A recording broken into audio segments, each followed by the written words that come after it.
Oui, bonjour Simon. Bonjour Simon et bonjour à tous.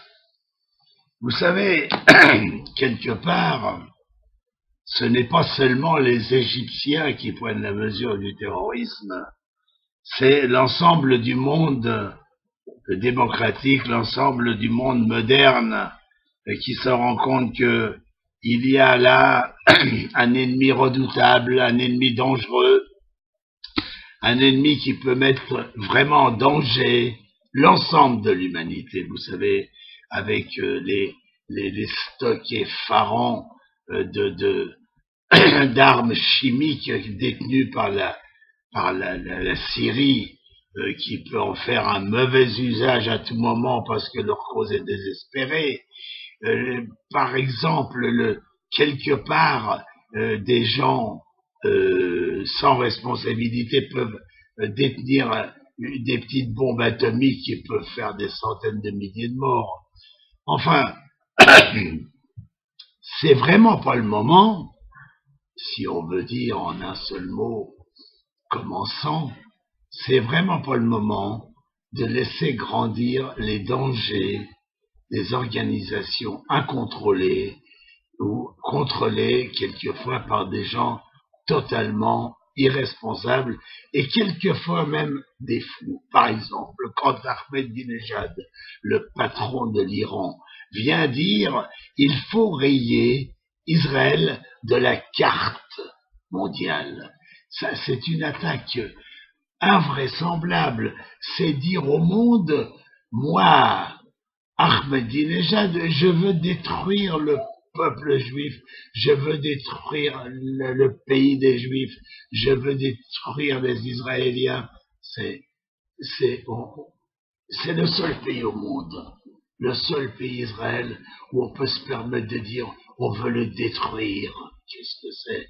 Où est-ce qu'on vit? Dans quel type de société? Dans quel type de monde? Quand un pays peut dire je veux détruire un autre pays, mais qu'est-ce que ça veut dire?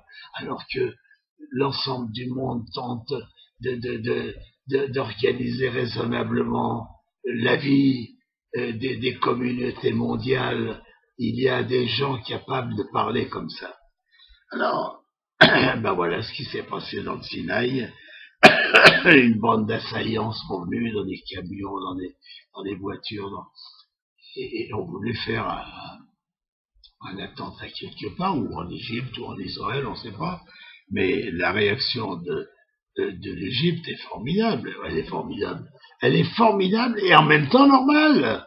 Et si on fait pas ça, alors on va se laisser vraiment détruire. Bon, écoutez, le monde se doit de réagir aux attaques ou des terroristes ou des fous. Pendant la Grande Guerre 39-45, Hitler a tué il y a eu quelque chose comme 35 ou 40 millions de morts dans le monde.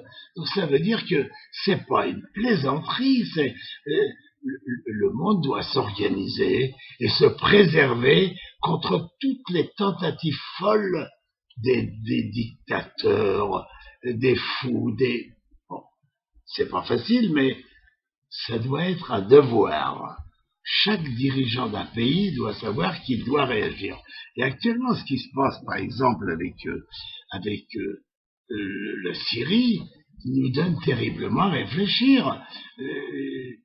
Les États-Unis sont paralysés par la puissance du vote de la Chine et de la Russie.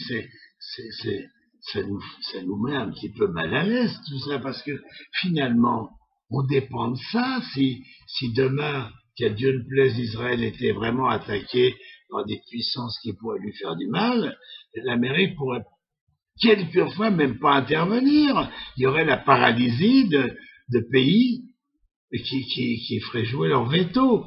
Mais c'est quand même beaucoup plus grave qu'on le pense. Alors, bon, et ben voilà, l'armée égyptienne, bravo, a fait ce qu'il fallait. Elle a détruit quelques dizaines de terroristes, c'est parfait. Il faut continuer, il faut se battre, il faut lutter pour notre survie. Voilà. Merci à vous.